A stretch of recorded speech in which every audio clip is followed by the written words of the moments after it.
No problem. Go ahead. Happy Easter. Same to you. Same to you. Where are you? We have Easter weekend next week. Oh, you're in Russia. You do it next week. Yes. Yes. That's Russian Orthodox. Correct. You do it next week. Yes. Are you in Moscow? I am in Moscow in my flat. Yeah. So I've been in quarantine the last 4 weeks. So it's kind of tough. But what the hell, you know.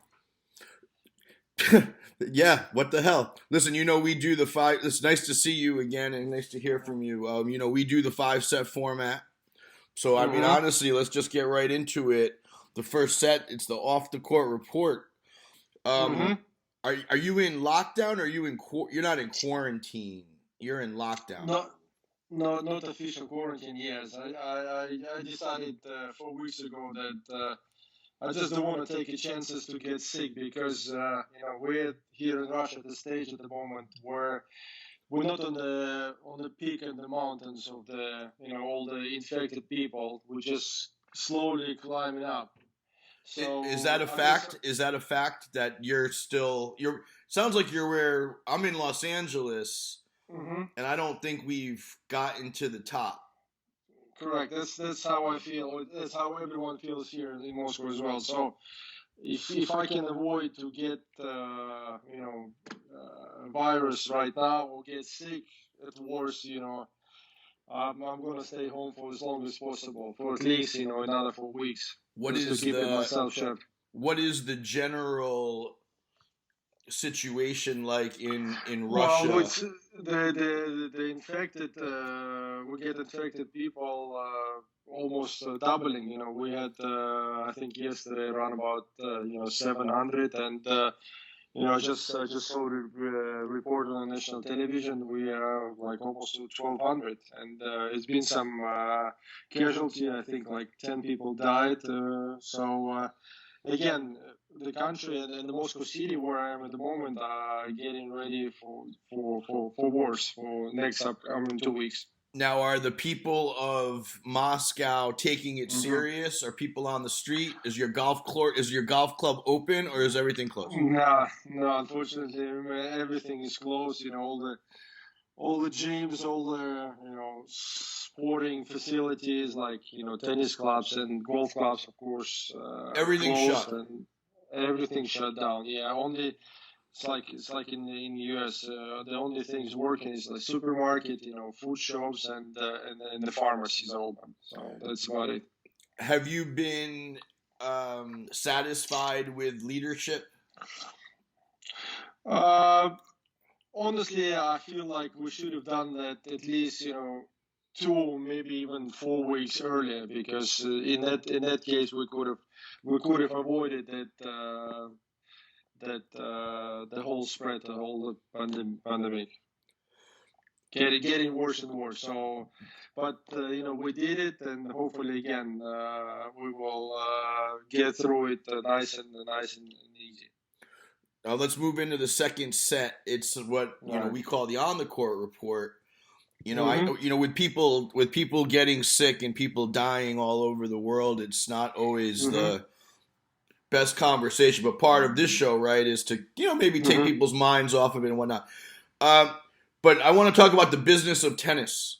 What have your impressions been since Indian Wells canceled? I think that was absolutely logical. What happens, no one would want to take a chance that all the athletes and tennis players, in particular, get sick. And WTA and ATP made the right decision to postpone the season for as long as necessary. Shame that for now one of the remaining 3 Grand Slams got cancelled, which is Wimbledon. I'm still hoping that the tennis will be played in the summer. I'm hoping that in August the tennis will return. So that's my gut feeling. Are you here? Do you have any interesting conversations with Daniil Medvedev or any of your people? Are you hearing anything interesting that maybe we don't hear? No, it's all the same. I think ATP and WTA, in general, people who in charge, they keeping it very quiet. They don't want to spread any gossips around. When and what's going to happen. But I mean, as far as to speaking to those guys, I know they are also in lockdown situation. Everyone's keeping it very low profile. Just again, everyone's so afraid not to get virus and get sick. And what were your impressions of Gaudenzi? He gave a press conference, a virtual press conference a few days ago, and I didn't know a lot about him other than he was a great player, but he seems like a very smart, solid guy. Andre is a cool guy. I played a lot of juniors event because we're almost same age. He's 1 year older. We played a lot of matches against each other, and him getting a law degree, which is so eventually shows that he's a very smart guy. And I think he understands that everyone is in a difficult situation, from players through the coaches through the sponsors. So they're going to try to do the best they can to when things are settled down to get the tennis season back on track. Unfortunately, we won't have a complete season like everyone expecting, but what the hell, if we get some tennis in the middle of the season, why not? I've been saying this, if the guys would have to play tennis in November and December, I'm sure they will. 100%. I mean, everybody's going to play right till the end. What can you tell me about Gaudenzi that maybe we don't know? I mean, I know that he's like all I know is what I've read is that the guy is like a highly educated guy. Well, the good thing is that every time I send him a message on the Facebook, he always replies. Who knew that the guy who's basically the helm of one of the prestigious sports in the world would be still talking. That means he kept his he kept his coolness, and he's the same guy that I knew him before. So you're Yevgeny Kafelnikov, though. He better respond to you. Well, you never know. Some guys who get in that kind of position, they get in their nose so far up the ass, and he's a cool customer. I'm fair to say that he still is. It's funny, when we spoke, you had just been inducted into the Hall of Fame, and I kind of you were busy, and I kind of had to rush, and right. I really now you have more questions. Of course, but the one thing we did talk about was we talked about Kachanov, and we talked about Daniil Medvedev, and from the second that we left each other, Daniil Medvedev almost didn't lose a match.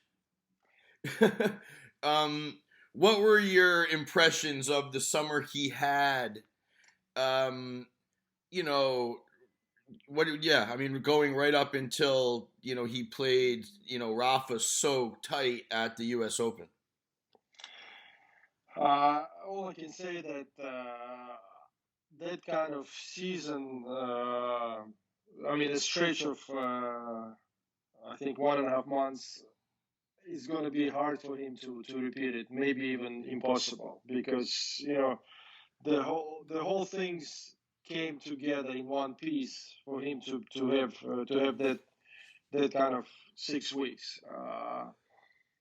He's gonna face a very difficult time right now, because everyone's understand his strengths and his weaknesses.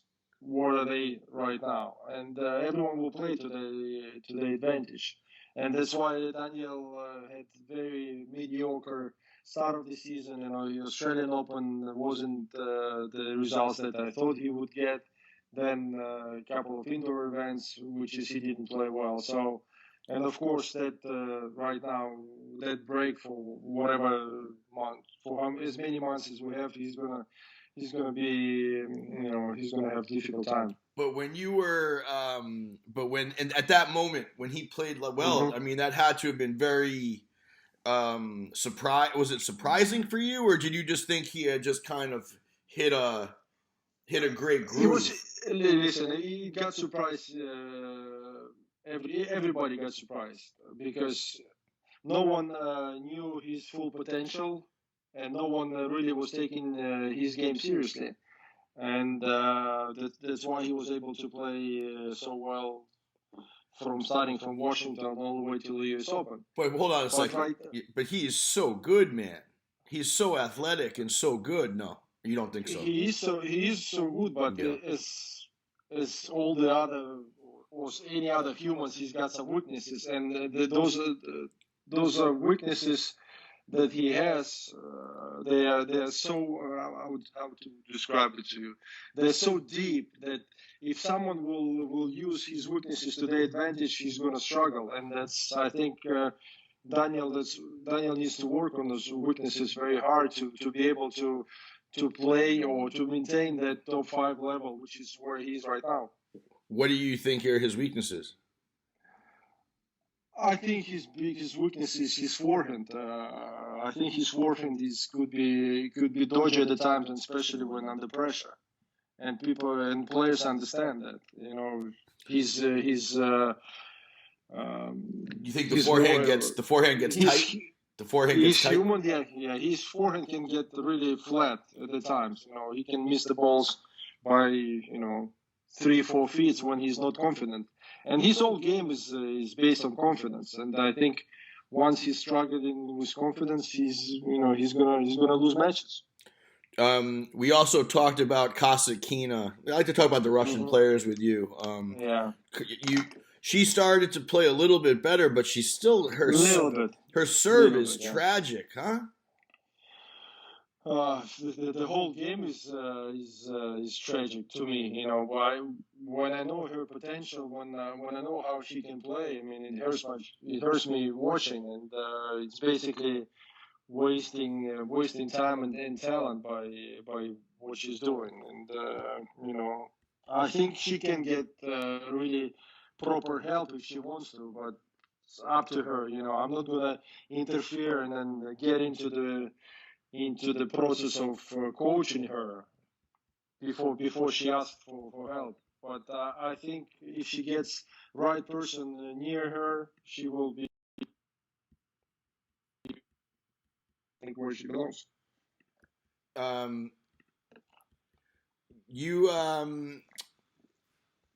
Did I lose you? No, I hear you. Okay. Oh, there you are. I'm sorry.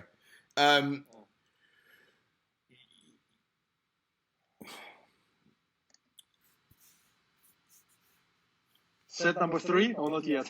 I'm just trying to make sure I have everything I wanted to ask you here. Have you been in touch with anyone? Have you learned anything about some of the rescheduling? Do you think that there's a chance that Indian Wells could end up hosting the U.S. Open? Do you think that do you think that tournament can slide? Do you think Monte Carlo is canceled? What about Madrid and some of those other tournaments? I have a hard time talking about the schedule because I think that there's a lot more, sort of important things happening in the world right now. But I do want to know if you've been kind of in touch with anybody. Unfortunately, I mean, if we all knew what would happen, but I definitely believe that rescheduling will take place based on the date when the season will reopen. Again, if it's month of August, then only North American swing will happen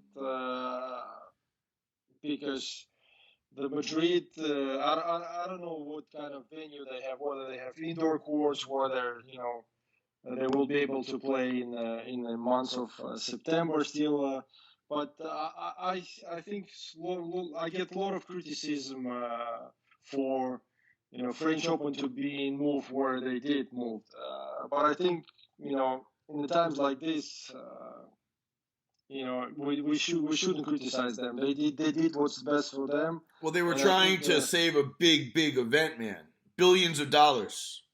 Absolutely, they don't have their tournament insured like Wimbledon. Wimbledon will get 100 million pounds from the insurance company for canceling an event. I'm sure the French Open don't have that. So I think in that sense, again, I think that's all the BS shit going that the players will boycott the big Grand Slam event. I don't believe that if the French Open still will be hosting an event in September, I guarantee you everyone will play, no one will complain. So in that sense, I'm kind of on the same plateau with the Frenchie for them moving the tournament. Do you think that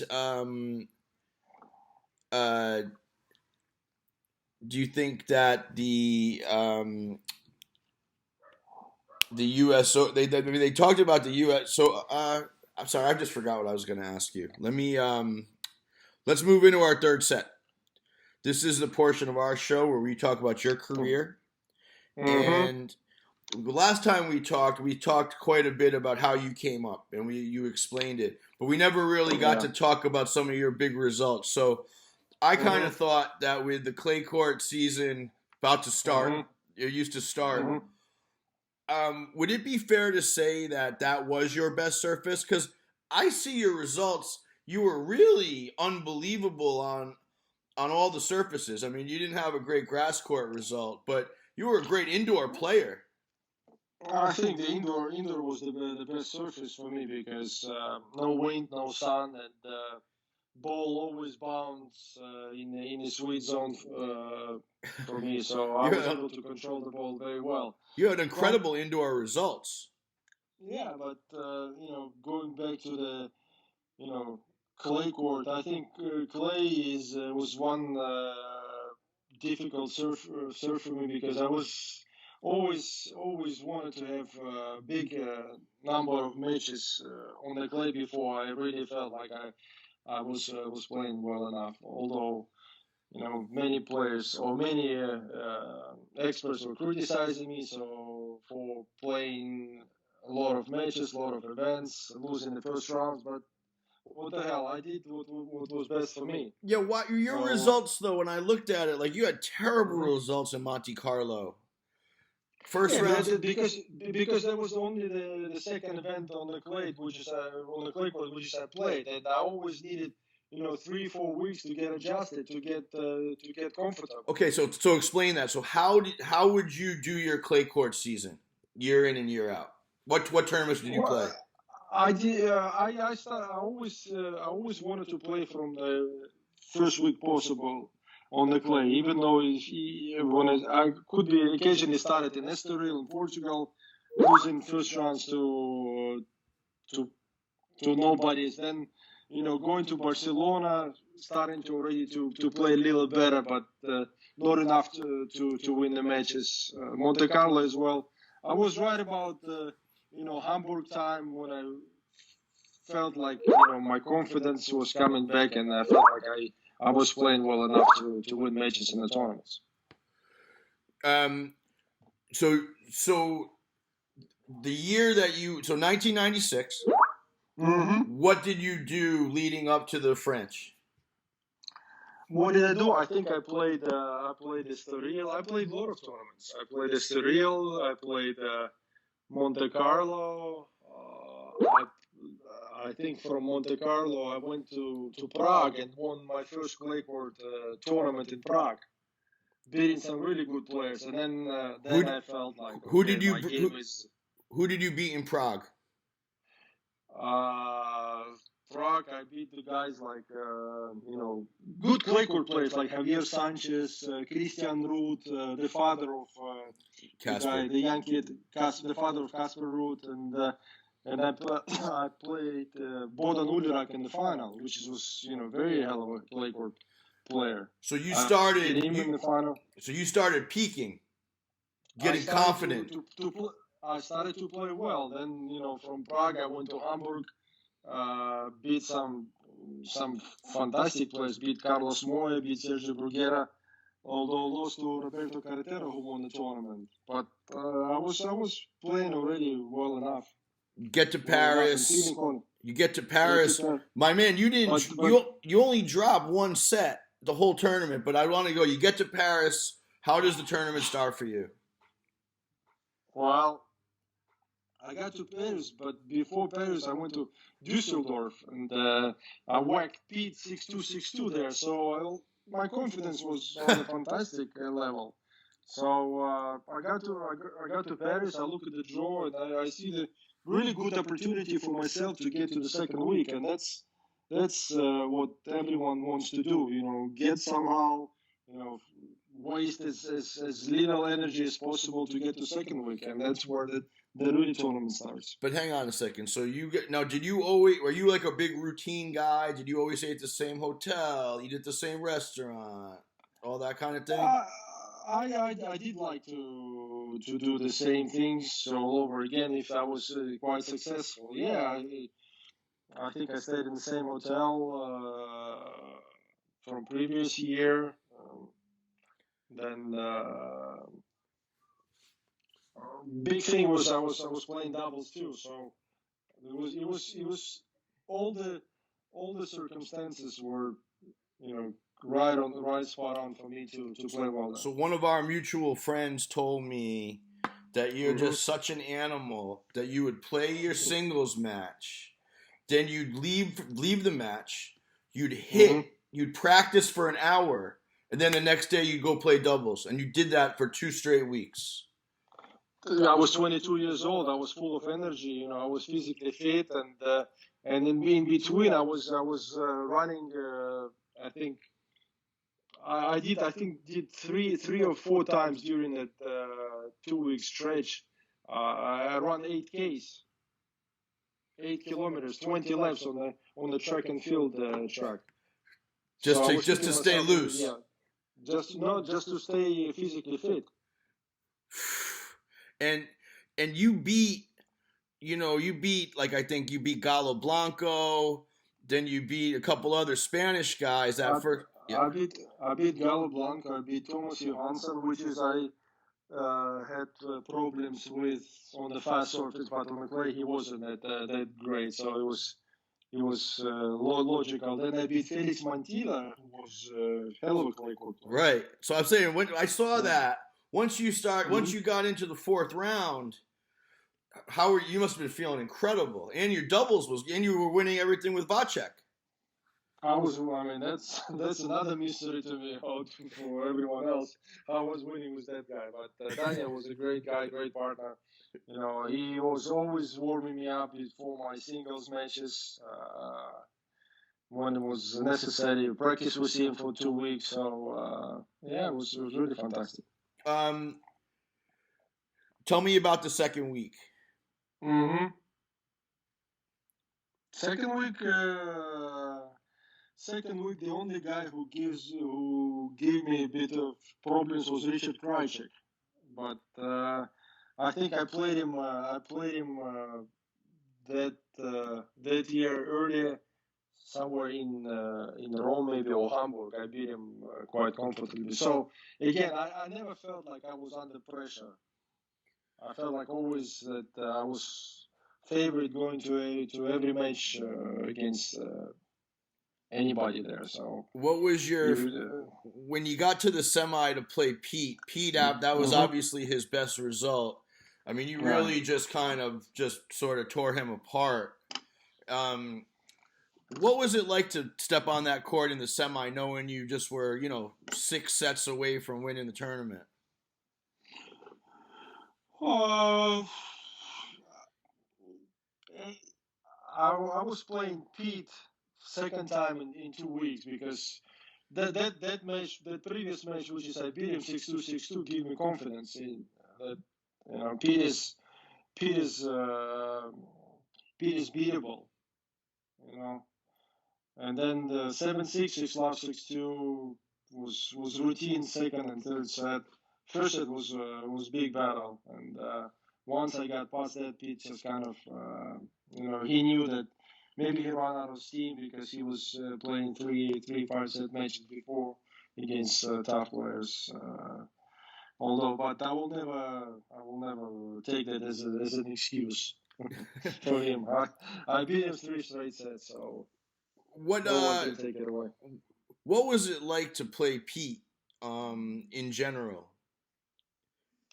You know, I mean, even on clay, he was. I mean, that result in '96 was an incredible result for him.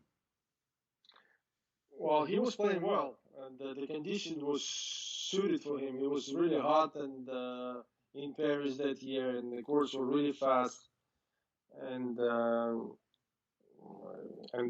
probably as you have wrote his book, and he said that the only match he regrets ever losing was to me in the semifinal of the French Open.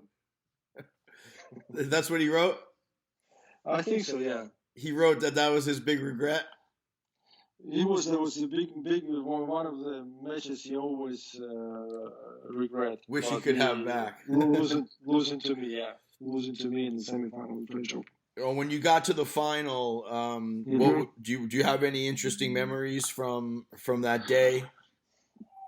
To be honest, I don't remember the specific, but my whole attitude before the match was that I might never get another chance of winning the slams.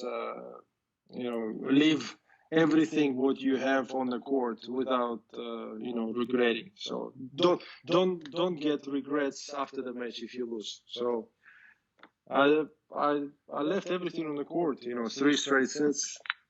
3 straight difficult sets against Michael, yeah. Against Stich.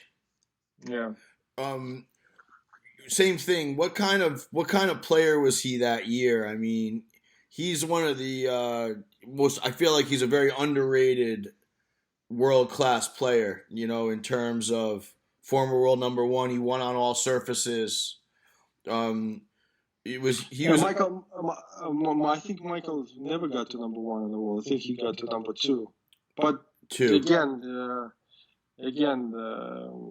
his whole game was very fantastic. He was winning some big tournaments. Grand Slam Cup, Tour Championships in Frankfurt. Winning the Wimbledon, of course, in '91. Twice Grand Slam finalists. Once in the U.S. Open to Agassi, and the other one to me in the French. Very, very classic player. What'd you do that night? When you collect the check, what do you do? To be honest, I left straight home. I checked out from checked out from the hotel. Didn't stay in Paris that night.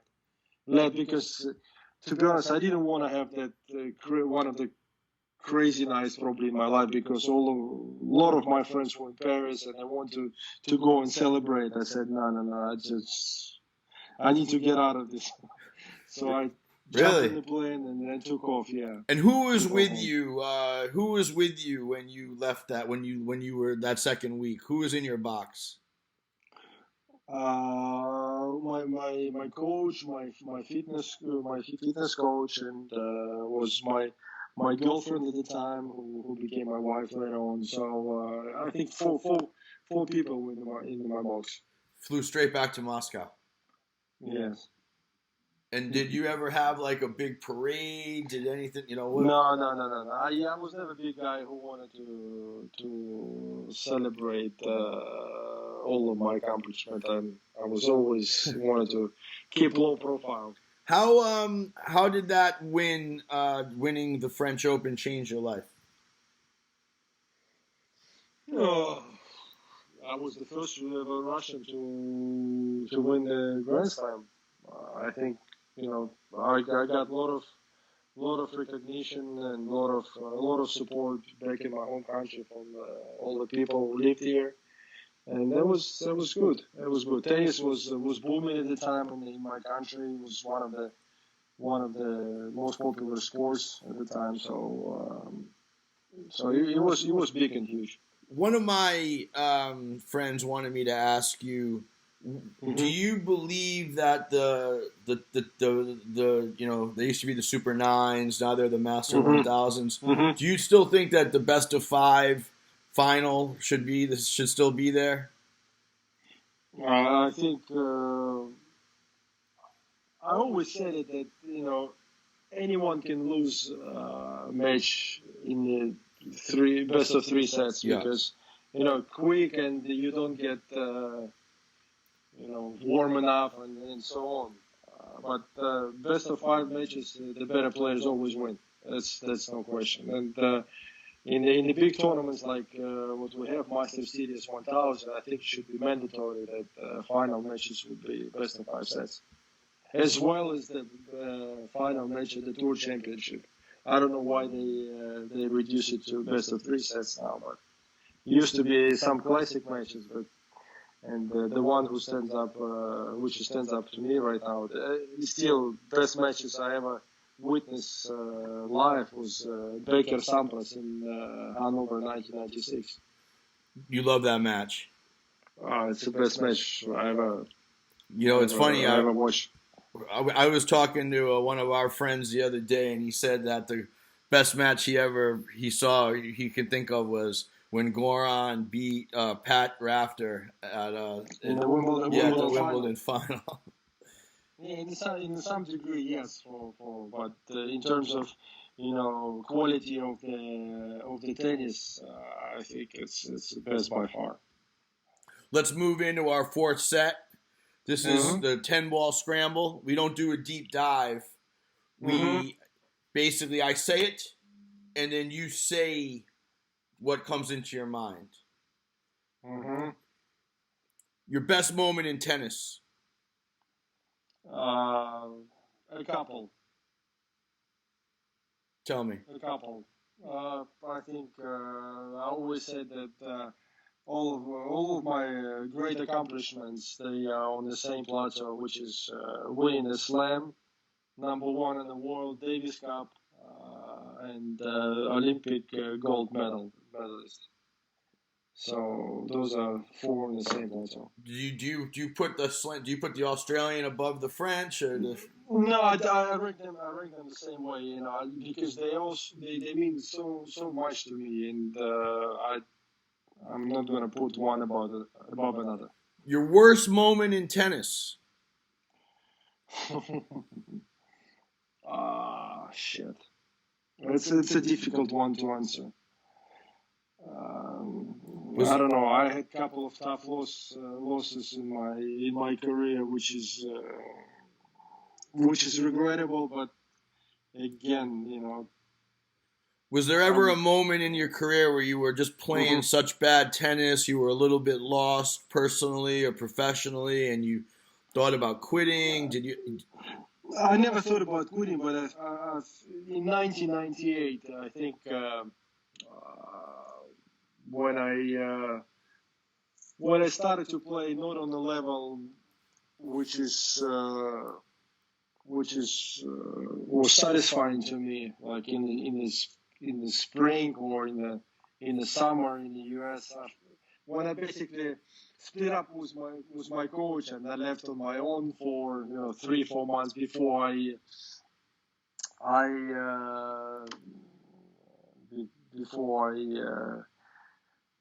found Stefank. So that time was a very difficult time. Yes. Oh, the moment before you got with Larry Stefanki. Yes, correct.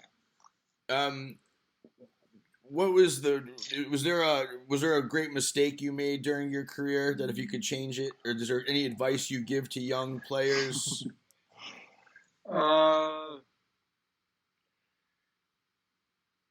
Again, if you ask me now, if I wanted to change, if I want to do things, if I can turn back the time and do things differently, what I have done. I say no. I don't want to go back because I understand how difficult, what kind of difficult journey I had to get success and to get titles where I had in my life. So I just don't want to repeat it. Big entourage or lean and mean? Lean, mean.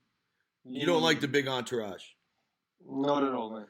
Do you think that some of these big entourages that we see now are almost it's getting too much. It's too much. It's getting too much, and it's getting under, especially young because they all wanted to imitate and duplicate what Roger and Rafa and Novak has. 25 agents, Stringer.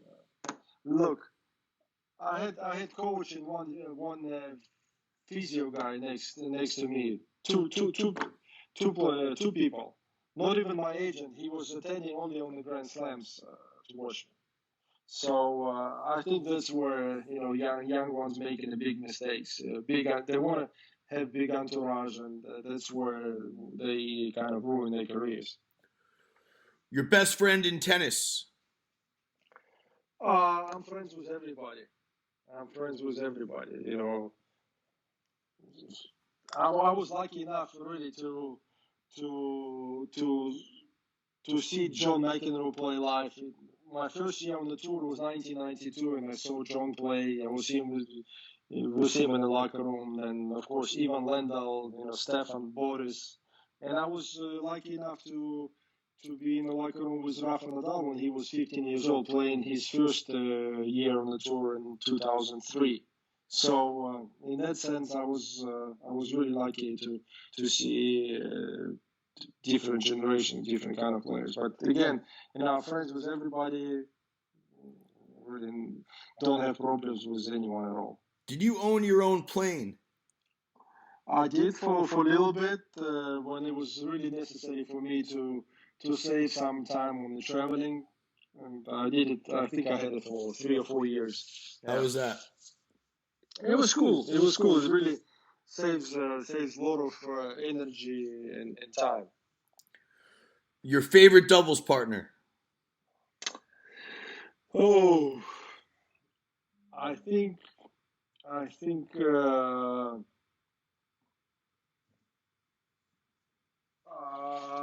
3 of the titles was 3 Grand Slam titles, which I won was Daniel Vacek. I think one was Paul Harrius, but I think the most enjoyable and fun to play doubles was Wayne Ferreira. You like playing with Wayne? Yeah, we won I think me and Wayne we won. I think 8 out of 9 Super 9s together. That's a hell of a result. Yeah. What was it about him that made you guys play, that you enjoyed it so much? Because we kind of same personality. Wayne is a very fine guy, and he's always wanted to win. That's his whole attitude was. He was never feeling like, okay, maybe it's. So basically, every time we step on the court, we give 100%. Your favorite forehand? Right now? It can be any whatever you want to say. I think best forehand on especially clay court what I've ever witnessed was Roberto Carretero. Roberto Carretero? Forehand, yeah. Never seen anybody hit harder than him on the clay. Really? But on the fast surface, I'll take Pete Sampra's forehand. That's for sure. Backhand? I like my backhands. Yeah, I'll take my backhands out of anybody. Serve? I got 3 or 4 guys could. Who are your favorite serves? I think the most guys that I struggled with was Richard Krajic's serve, Goran serve, of course. Believe it or not, Greg Ruzetsky's serve.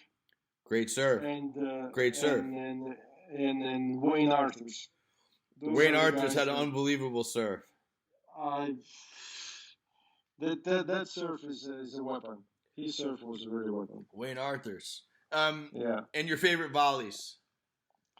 I'll take Stefan Edberg's volley and maybe Boris. Boris could volley too. Beautiful volleys. Yeah. Let's move into our 5th and final set. This is the king of the court. The last time we did this, we did it very quickly because you actually had to go play in the thing. But I ask you, if you were the king of tennis, you can make a change in the sport with just one swing of the racket, very simply. What would it be? You mentioned that you wanted to change the ranking system, but I'll leave it back open to you if there's anything else you want to talk about. We didn't get into it. You said it quickly, and we had to just release you, you know? That question could not be answered at once or in one sentence. I think if I was a commissioner, if I was the CEO, I would definitely encourage to do differently ranking system. That's for sure. I would still maybe because I played in it in a generation where best of 14 system was I think it still is. I believe the best 14 tournament system is what is should be done or bring back again. Explain that. You can play as much as possible because honestly, with the ranking system right now, smaller tiers tournaments, they are not protected in terms of top players are not guaranteed to play the events. For example, if you look at our tournaments here in Moscow Kremlin Cup, it's a little 250 events, which is always struggling to have a star name in the tournament. And with the system right now, the guys like Federer, Nadal, Djokovic, or even top 10 players, they can avoid this kind of events. But tennis cannot survive without those events. And if the top players will somehow support those events, they would definitely have a major effect in tennis in general. You want the biggest guys to play a bigger schedule. Or commit to play or to help the tour, because doing this, if they do this, they will definitely help the sport in general. Not only survive by top or 9 Master Series events and the slams. It's not always about Federer, Nadal, Djokovic that will go away. Someone will fill their boots after them, and they will need to understand it's not about tennis. It's not only about them. It's about some other stuff too. Well, it's about helping these. It's about sort of building, right? You got to build the sport. You gotta build and help. It's always about helping smaller ones. But with the current systems, those small events who are there, they are hurting the most. They suffer. They're suffering, yeah. You got lockdown, quarantine. You got next week Easter. Do you have any? Do you have anything you'd like to share with everybody? Do you have any advice? Again, I hope that that situation will solve sooner rather than later, and we all see the sports that we love the most go back again as fast as possible. So I got one last question. So when you go on Twitter, do you have the Cyrillic Russian on your keyboard as well as English? How do you switch back and forth? It's easy. It's in. You have both. It's on iPhone. Yeah, you can switch languages. Yeah. You just switch quick. Switch quick, yeah. If I wanted to answer in Russian or English, no problem at all. I gotta tell you, you move and groove between both, no problem. Well, I've been lucky enough to understand both languages. Do you speak anything else? No, just two. Two is plenty. But when you write, does it take you a second to think about the English, or you're just fine, no problem? No, I'm fine, no problem. Yeah, it's I'm mainly thinking in Russia, but it's again when I need to say or do something in English, it takes a few seconds, but I can switch it easily. Yeah. All right, man. Listen. By the way, for our listeners, Yevgeny has a very vigorous Twitter account. He goes back and forth with Brad Gilbert quite a bit. And Yeah. your Instagram, I don't think is as good as your Twitter, or is it? You think yours? No, I'm not a big fan of Instagram and posting the photos and doing the shows, live shows, and so on. But I'll get to that. I just need some time to adjust it. All right, man. Listen, it was great to talk to you. Yeah, good talking Thank to you so guys. much. You are released, man. We'll talk to you another time. Happy Easter. All right, brother. Ciao. Yeah, you too. Okay. Ciao.